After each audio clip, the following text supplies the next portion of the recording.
Kabar langit tentang fenomena bendera One Piece ini ternyata khusus untuk umat Islam di Indonesia. Jika Anda yang mendengarkan video ini beragama Islam, maka hendaklah Anda merasa sedih, prihatin, merasa sangat prihatin, sedih karena fenomena pengibaran bendera One Piece ternyata sudah ada kabar dari langit. Karena mayoritas orang Islam di Indonesia ini tidak mau memuliakan Al-Quran, tidak mau menghargai Al-Quran, sehingga mayoritas bangsa Indonesia sedang dihinakan oleh Allah Jalla Jalaluh, sedang dihinakan, diberikan berbagai macam ujian hidup menimpa bangsa Indonesia. Karena mayoritas rakyat Indonesia beragama Islam, pedoman hidup mereka adalah Al-Quranul Karim. Namun mengapa mereka tidak mau menghargai dan memuliakan Al-Quranul Karim? Bahkan guru-guru ngaji Al-Quran dipandang sebelah mata di mana-mana, tidak dihargai. Anak-anaknya sudah diserahkan kepada seorang guru ngaji, tetapi orang tuanya cuek is the best. Bahkan orang-orang yang mengaku beragama Islam menjadi konglomerat, tapi agama Islam dia memandang sebelah mata, memandang hina para guru-guru pengajar Al-Quranul Karim. Ini seharusnya malu kalau kita sebagai orang Islam yang mengaku pedoman hidupnya adalah Al-Quran, tetapi tidak mau menghargai dan tidak mau memuliakan Al-Quran. Maka Indonesia sedang dihinakan oleh Allah Azza wa Jalla, sedang diuji dengan berbagai macam ujian dari Allah Jalla Jalaluh. Mengapa?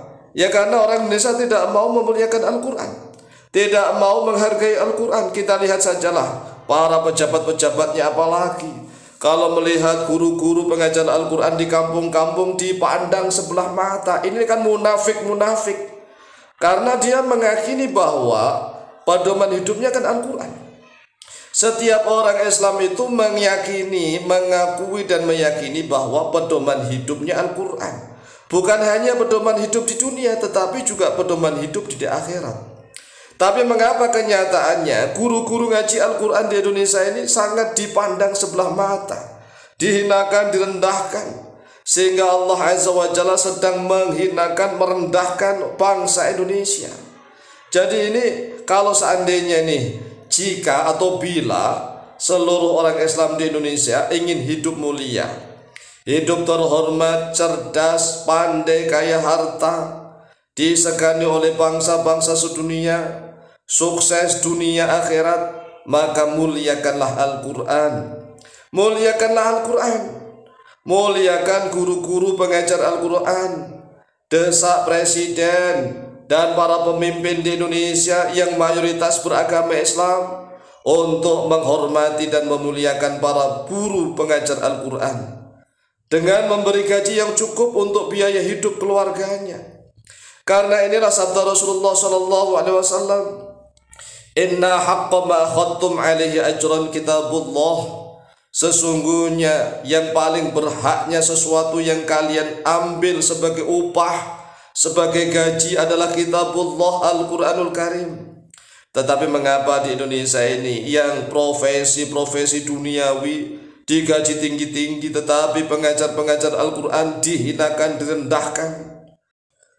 Cobalah mari kita lihat di kampung-kampung, benarkah guru-guru Al-Quran itu telah dimuliakan, dihormati dan dihargai, digaji paling tinggi oleh rakyat Indonesia yang mayoritas beragama Islam, dan lebih-lebih dihormati, dihargai, dimuliakan oleh para pejabat di Negara Kesatuan Republik Indonesia?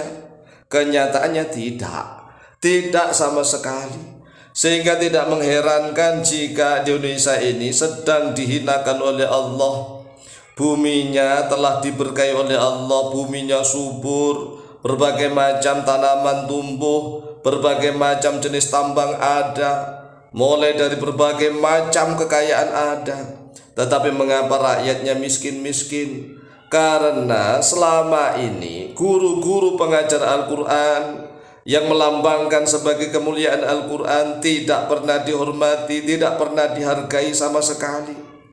Sehingga anak-anak orang Islam yang belajar Al-Quran itu agak malu-malu, enggak bangga. Coba kalau kita renungkan nih, Islam di Indonesia ini kan mayoritas, hampir di pelosok-pelosok itu beragama Islam di mana-mana. Nah, kalau seandainya guru-guru pengajar Al-Quran itu digaji oleh pemerintah dengan gaji yang paling tinggi, maka kami yakin seluruh generasi muda muslim akan bangga belajar Al-Quranul Karim, akan bangga mereka menjadi guru-guru pengajar Al-Quranul Karim. Nah, kalau pemerintah dan rakyat Indonesia sudah bisa memuliakan Al-Quranul Karim, maka insya Allah Indonesia akan segera dimuliakan oleh Allah. Indonesia akan segera diangkat derajatnya oleh Allah. Bangsa Indonesia akan menjadi bangsa yang sukses dunia dan akhirat. Tetapi selama Al-Quran di Indonesia ini dipandang sebelah mata, dihinakan, maka bangsa ini selamanya seperti ini. Kecuali kalau bangsa Indonesia ini sudah tidak memeluk agama Islam, seperti di Cina misalnya, atau di Amerika. Nah, kalau bangsanya itu non-muslim, silahkan mau berbuat apa saja, karena dunia ini untuk mereka, untuk non-muslim. Tetapi masalahnya, jika bangsa itu mengaku sebagai umat Islam, mengaku pedoman hidupnya Al-Quran, tetapi hanya dijadikan pengakuan belaka, Al-Quran hanya dijadikan simbol-simbol belaka, bahkan mushaf Al-Quran sering dijadikan sebagai alat untuk para pejabat ketika sumpah jabatan, baik itu presiden maupun wakil presiden maupun gubernur, menteri-menteri dan seterusnya. Itu kalau mereka sumpah jabatan, maka tengkuknya, kepalanya ada mushaf Al-Quranul Karim, hanya dijadikan sebagai benda alat untuk menyaksikan sumpahnya si fulan yang ketika menjadi pejabat. Tetapi dalam kehidupan sehari-hari, Al-Quranul Karim telah dihinakan, dilecehkan, guru-guru pengajar Al-Quran tidak dimuliakan. Lalu bagaimana Indonesia ingin diangkat derajatnya oleh Allah? Sulit, tidak sulit. Oleh sebab itulah pengibaran bendera one page di mana-mana ini menandakan umat Islam memang sudah enggak mencintai Al-Quran. Enggak mencintai Al-Quran, sudah menghinakan Al-Quran, jauh dari Al-Quranul Karim.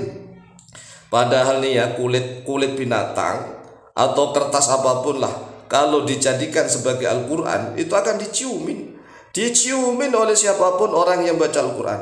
Itu menundukkan bahwa Al-Quran itu mulia. Siapapun yang membela Al-Quran akan dimuliakan oleh Allah Azza wa Jalla, dan siapapun yang menghinakan Al-Quran akan dihinakan oleh Allah. Oleh sebab itulah mari kita sadar dan berubah bareng-bareng. Demikian wallahu ta'ala a'lam.